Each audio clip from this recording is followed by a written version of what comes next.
live with low vision. I don't see at all out of my right eye, and my left eye doesn't have a lens. So I wear really powerful corrective glasses to help me see things in everyday life. A lot of the times, this means I miss out on what's happening around me. One of the things I miss out on most is what nature has to offer. I love seeing things in nature and hearing about views being described to me, but I can actually only see a very limited amount of them at one time. In daily tasks, I miss out on a lot of details and a lot of what happens around me because of the limited amount of vision I have. People often ask me, "What can you see?"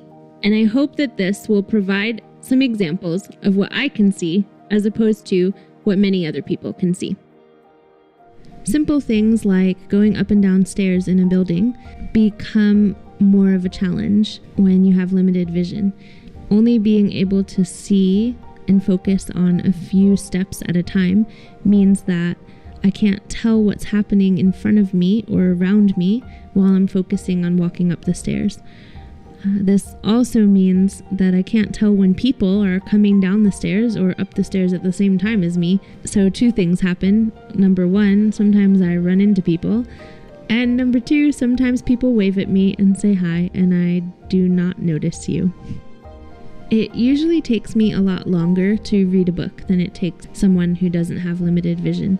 I can only focus on a few words at a time and need to pay really careful attention to the letters in the word. So reading often takes a lot longer for me than it does for most other people.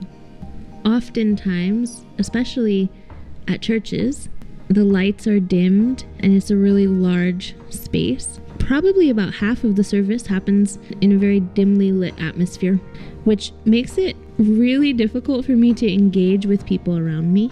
For example, I can't even tell if the person standing next to me walks away or not, unless they say something. It's usually too dark for me to be able to recognize who is who.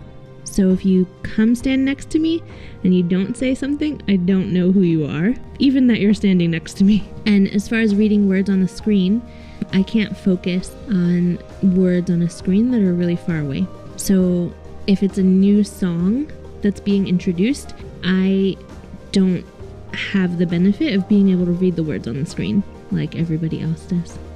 Sometimes during sermons, a pastor wants to make an illustration, or they'll use props to enhance their message, and I lose those effects completely.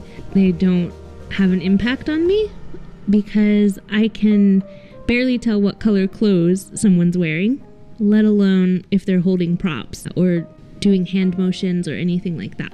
So I really am only focused on the words and what the person is saying. When walking out of a place with a really big crowd of people, it's really difficult for me to focus on anything other than what is right in front of me. So I don't see people to my left or my right, and I don't notice anything that's in front of me more than about 1 or 2 feet. And I can't see people's faces to make out who else is walking clearly. And it gets really tricky when the crowd is so many people that we're pushing and shoving each other, and there's not a lot of space in between people. Then I can see even less because I'm much more focused on physical safety than I am on who is actually around me. Large group games are so much fun for most people, but when you have limited vision, they become a whole lot of chaos and things that can't really be seen very well. For example, when I'm sitting across the room or standing across the room from someone, I can't make out their facial features. I can't tell who they are unless I hear their voice. Often, group games are very fast-paced with lots of action, which makes distinguishing people even more difficult, because not only are they a little bit far away, but then they're moving really fast. And when your vision is in a really limited space, it means that you can't see people's movements as quickly because you don't have as wide of a range to see it. And when you add to that lots of yelling and screaming and awesome having fun sounds, it only makes it more difficult for me to figure out, do I want to focus on hearing people so that I know who's involved in what? Or do I want to try and focus on trying to see what someone is doing? Or am I just going to focus on needing to feel like I'm not going to get run over? It's really common for a lot of people to communicate with each other by waving or smiling, and those are really awesome gestures, and I think people should keep doing them. However, they don't work if you're wanting to communicate with me.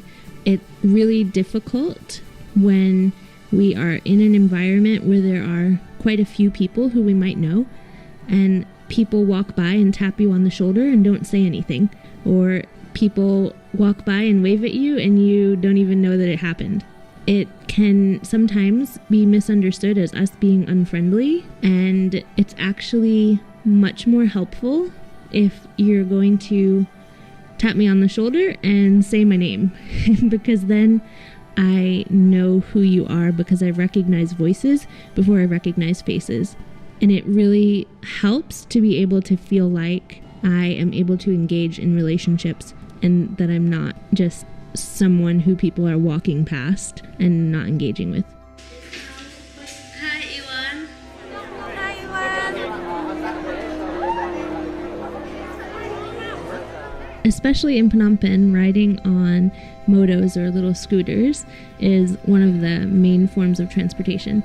And when riding on the back of a moto, it's really important to be able to know when turns are going to happen or anticipate when there's going to be bumps in the road. And when you can't see those things, it's really difficult to do that.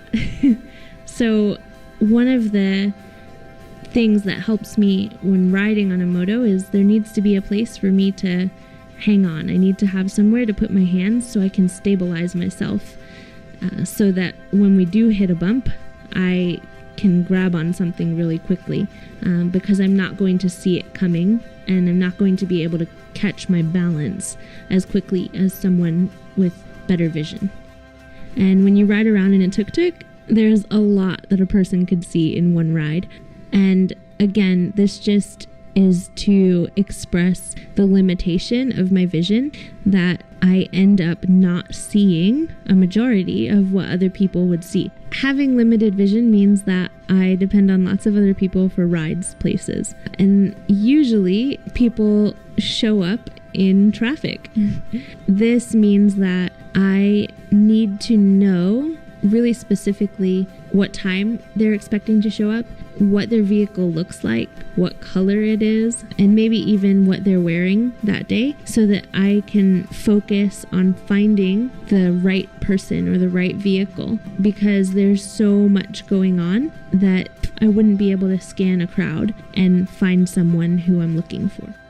I hope that this has helped to answer some of your questions, as well as maybe piqued your interest, and will give you good places to start to have conversations with people who have low vision.